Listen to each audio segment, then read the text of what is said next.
Bonjour à tous. Précédemment, dans les épisodes de la vie d'un artiste, nous avions laissé Hector Berlioz en Italie, en charmante compagnie. Il se consolait alors de la trahison de Camille Mauque.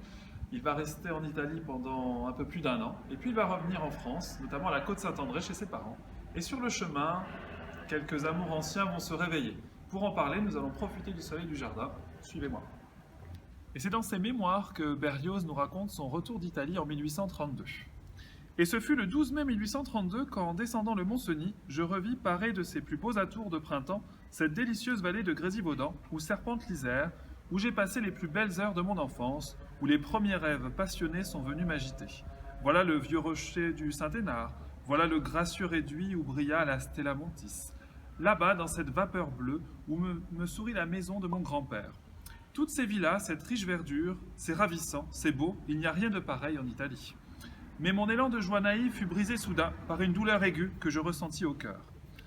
Je l'aimais encore. J'appris en arrivant qu'elle était devenue mariée, et tout ce qui s'ensuit. Cela ne me guérit point.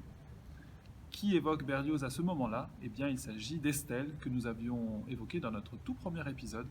Et nous allons voir maintenant un petit tour que la mère d'Hector lui a joué à propos d'Estelle, justement. Pour cela, on va prendre un peu de hauteur.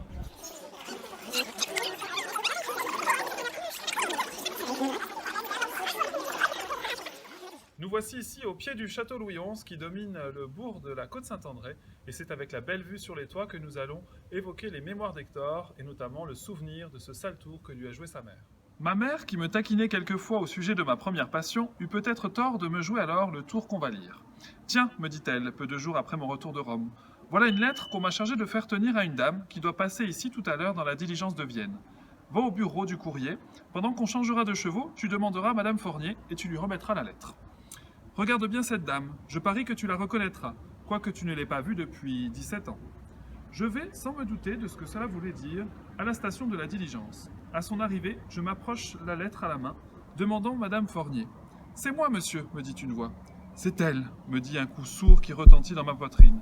Estelle, encore belle, Estelle, la nymphe, la madriade du Saint-Hénard, des vertes collines de Mélan. C'est son port de tête, sa splendide chevelure, et son sourire éblouissant. Mais le petit brodequin rose, hélas, où était-il? On prit la lettre, me reconnut-on? Je ne sais. La voiture repartit, je rentrai tout vibrant de ma commotion. Allons, me dit ma mère en m'examinant, je vois que Némorin n'a point oublié son Estelle. Son Estelle, méchante mère. La frustration ne sera que de courte durée pour Hector, puisque dès son retour à Paris en novembre 1832, son cœur va être chamboulé à nouveau. Et pour savoir pourquoi, eh bien, il faudra suivre notre prochain épisode de La vie d'un artiste. À très vite!